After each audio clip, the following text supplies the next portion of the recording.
नमस्कार विद्यार्थी मित्रांनो, आपण अर्थशास्त्र हा विषय पाहतोय आणि यामध्ये आपण दुसरे प्रकरण पाहतोय पैसा. तर पैसा या प्रकरणामध्ये आता आपण दुसरा प्रश्न पाहणार आहोत. पैशाचे विविध प्रकार स्पष्ट करा. प्रश्न समजला? पैशाचे विविध प्रकार स्पष्ट करा. किंवा दुसऱ्या प्रकारे प्रश्न विचारला जाईल, पैशाचा उदय किंवा उगम कसा झाला. पैशाचा उदय कसा झाला किंवा पैशाचा उगम कसा झाला ते स्पष्ट करा. किंवा तिसऱ्या प्रकारे प्रश्न विचारला जाईल, पैशाच्या उत्क्रांतीचे टप्पे स्पष्ट करा. 3 प्रकारे प्रश्न विचारला जाईल. पैशाचे विविध प्रकार स्पष्ट करा, किंवा पैशाचा उदय किंवा उगम कसा झाला ते स्पष्ट करा, किंवा पैशाच्या उत्क्रांतीचे टप्पे स्पष्ट करा. कोणत्याही प्रकारे प्रश्न विचारला जाऊ शकतो. तर विद्यार्थ्यांनो, 4 किंवा 8 गुणांना हा प्रश्न विचारला जाईल.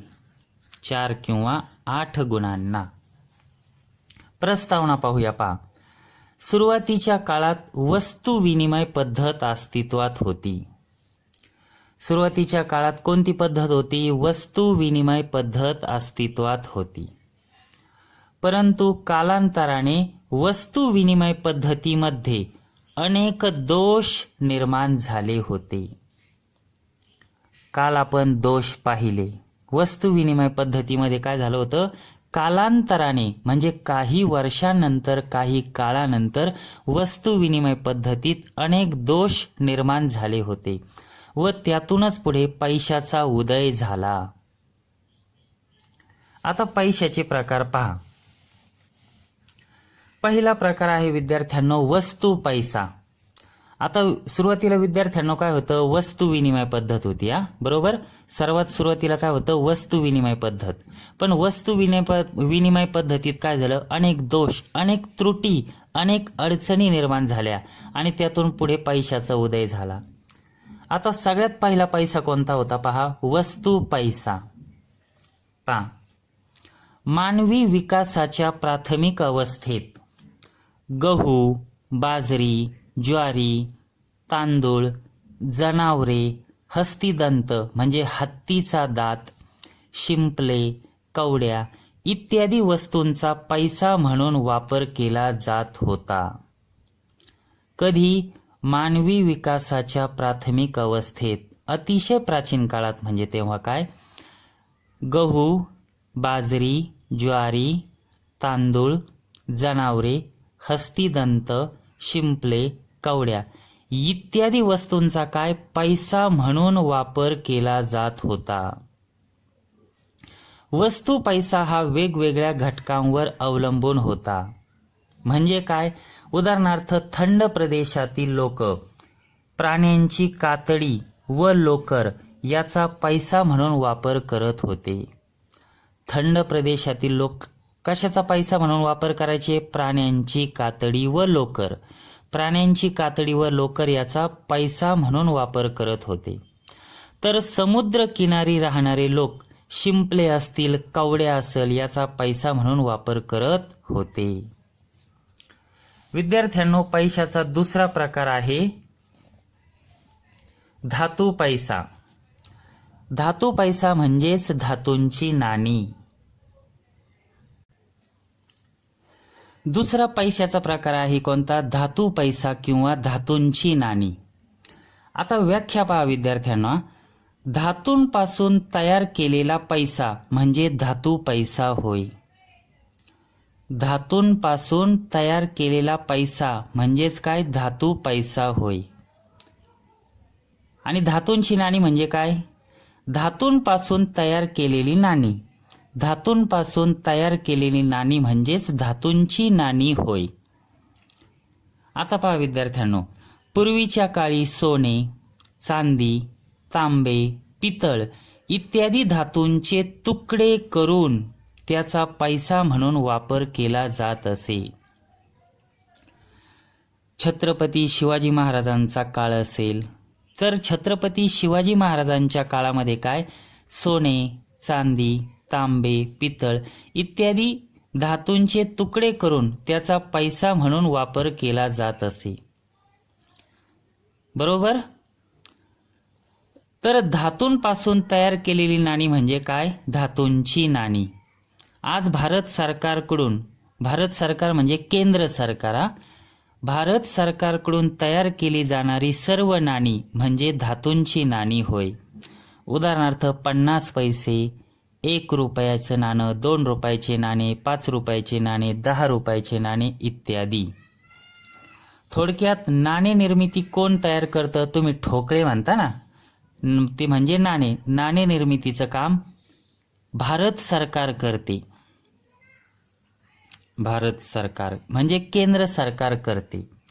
आता विद्यार्थ्यांनो, नाण्यांचे प्रामुख्याने 2 प्रकार पडतात. कोणते प्रकार पडतात पहा. आता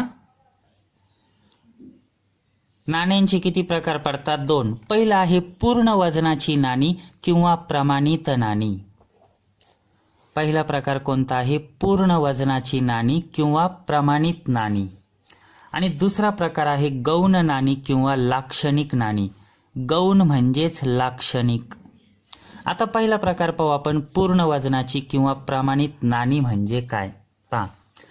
ज्या नाण्यांचे दर्शनी मूल्य व अंतर्गत मूल्य हे समान असते, सारखेच असते, त्या नाण्यांना पूर्ण वजनाची किंवा प्रमाणित नाणी असे म्हणतात. काय सांगितलं विद्यार्थ्यांनो? ज्या नाण्यांचे दर्शनी मूल्य, आता हे नाणे हे 5 रुपये आहेत कशावरून? हे 5 आहे ना, याच्यावरून हे म्हणतात दर्शनी मूल्य. हे 5 म्हणजे काय? दर्शनी किंमत, दर्शनी मूल्य. बरोबर. आणि अंतर्गत मूल्य म्हणजे काय? हे नाणं मी जर वितळवलं आणि ते विकून जर मला 5च रुपये आले, जर 5 रुपये आले म्हणजे दर्शनी मूल्य किती? 5. आणि अंतर्गत मूल्य किती? हे नाणे जर वितळून मला जर 5 रुपये आले म्हणजे दोन्ही मूल्य समान असलं तर त्या नाण्यांना म्हणतात पूर्ण वजनाची नाणी.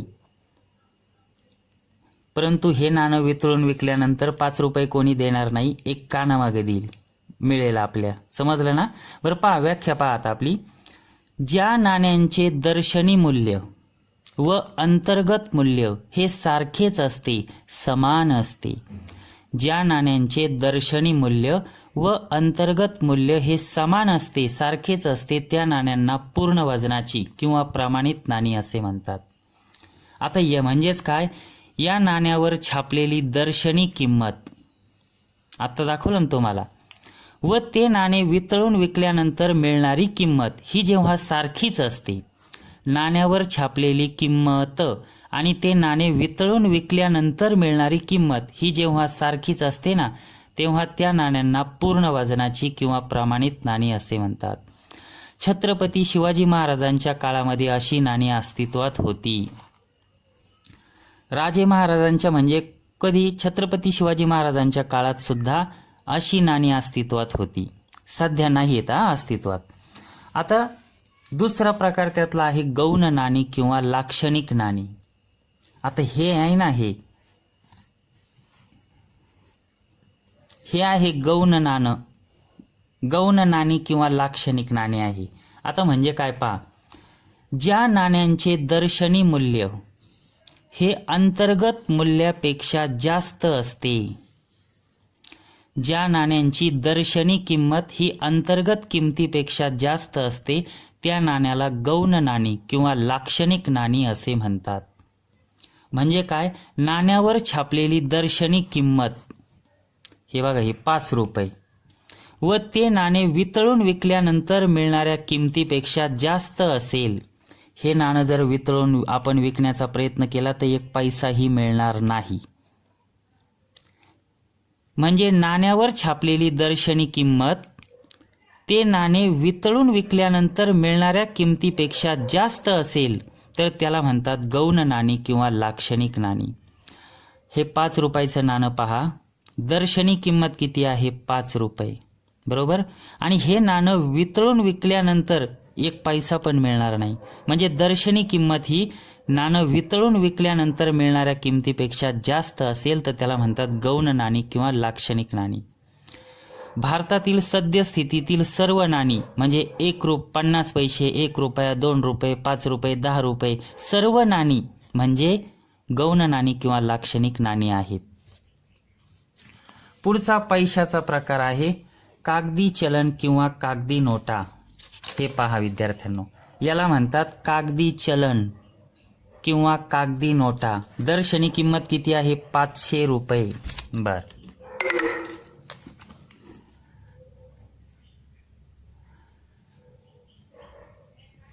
भारतात 1 रुपयांच्या नोटा भारत सरकार छापते. भारत सरकार म्हणजे केंद्र सरकार. सध्या कोणाचं? नरेंद्र मोदींचं सरकार आहे. केंद्र सरकार म्हणजे भारत सरकार छापते. किती रुपयांच्या? 1 रुपयाच्या नोटा. तर 2 रुपयांपासून 2000 रुपयांपर्यंतच्या नोटा छापण्याचे काम reserve Bank of India RBI reserve Bank of India करते व या नोटांवर रिझर्व्ह बँकेच्या गव्हर्नरची सही असते. कागदी नोटा या नाण्यांपेक्षा वजनाने हलक्या असतात. बरोबर आहे की नाही? कागदी नोटा या नाण्यांपेक्षा वजनाने हलक्या असतात. शिवाय या नोटा कुठेही वाहून नेता येतात. समजला का विद्यार्थ्यांनो हा मुद्दा? भारतात 1 रुपयाची नोट, फक्त 1 रुपयाची नोट भारत सरकार छापते आणि 2 रुपयांपासून 2000 रुपयांपर्यंतच्या सगळ्याच नोटा कोण छापतं? Reserve Bank of India RBI 2 रुपयांपासून 2000 रुपयापर्यंतच्या नोटा छापते आणि या नोटांवर कोणाची? रिझर्व्ह बँकेच्या गव्हर्नरची सही असते. हे पहा विद्यार्थ्यांनो, इथे सही दिसते का? गव्हर्नर ही सही, गव्हर्नरची सही असते. कागदी नोटा या नाण्यांपेक्षा वजनाने हलक्या असतात. शिवाय नोटा कुठेही वाहून नेता येतात. पुढचा मुद्दा आहे विद्यार्थ्यांनो पत पैसा, क्रेडिट मनी म्हणतात किंवा पैसा सदृश्य किंवा बँक पैसा. याला म्हणतात पत पैसा. हे आहे माझं डेबिट कार्ड. बरोबर, याला म्हणतात पत पैसा. आता पत पैसा म्हणजे काय पहा. पैशाची बहुसंख्य कार्य करणारा परंतु कायदेशीर पाठबळाचा अभाव असणारा पैसा म्हणजेच पत पैसा होय. काय आहे? पैशाची बहुसंख्य कार्य करणारा. बरोबर आहे. मी याच्या साहाय्याने पैसे कोणतीही खरेदी करू शकतो. पेट्रोल पंपावर खरेदी करू शकतो, शॉपिंग मॉलमध्ये खरेदी करू शकतो, मोठमोठ्या हॉटेल्समध्ये खरेदी करू शकतो. बरोबर, म्हणजे पैशाची बहुसंख्य कार्य करणारा परंतु कायद्याचे पाठबळ नसणारा पैसा, कायदेशीर पाठबळाचा अभाव असणारा पैसा म्हणजेच पतपैसा होय. म्हणजे पैशाची बहुसंख्य कार्य करतो पण कायद्याचे पाठबळ त्याला नसते, कायदेशीर पाठबळाचा अभाव असतो, असा पैसा म्हणजे पतपैसा. किंवा दुसरी व्याख्या, व्यापारी बँकांनी स्वतःच्या पतीवर तयार केलेला पैसा. पत म्हणजे क्रेडिट बरं का विद्यार्थ्यांनो. पत म्हणजे काय? क्रेडिट.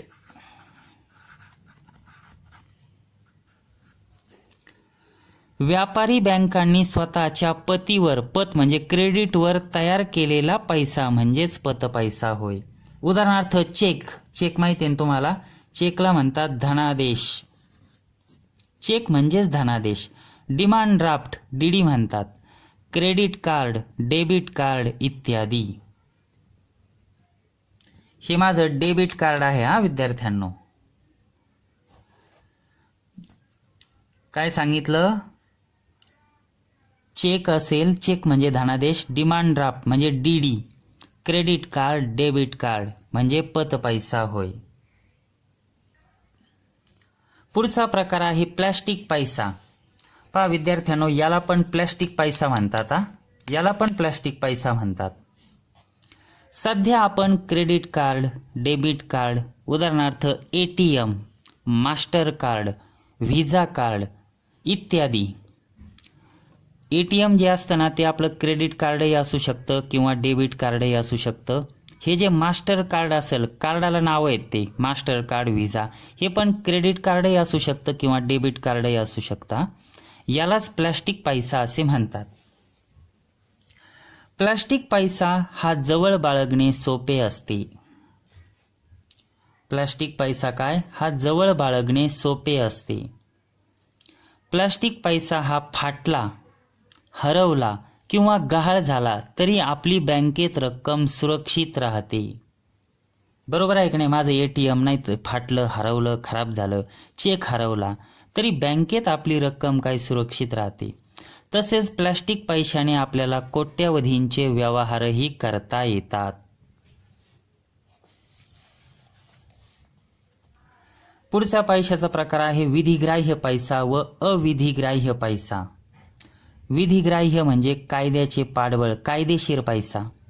विधिग्राह्य पैसा म्हणजे कायदेशीर पैसा, कायद्याचे पाठबळ असणारा पैसा. अविधिग्राह्य पैसा म्हणजे बेकायदेशीर नाही म्हणायचं, कायद्याचे पाठबळ नसते. आता पहा, ज्या पैशाला कायद्याचे पाठबळ असते व असा पैसा कोणीही नाकारू शकत नाही त्याला विधिग्राह्य पैसा असे म्हणतात. ज्या पैशाला कायद्याचे पाठबळ असते व असा पैसा कोणीही नाकारूच शकत नाही त्याला म्हणतात विधिग्राह्य पैसा. उदाहरणार्थ भारतातील सर्व नाणी व कागदी नोटा, विधिग्राह्य पैसा. आता अविधिग्राह्य पैसा म्हणजे काय?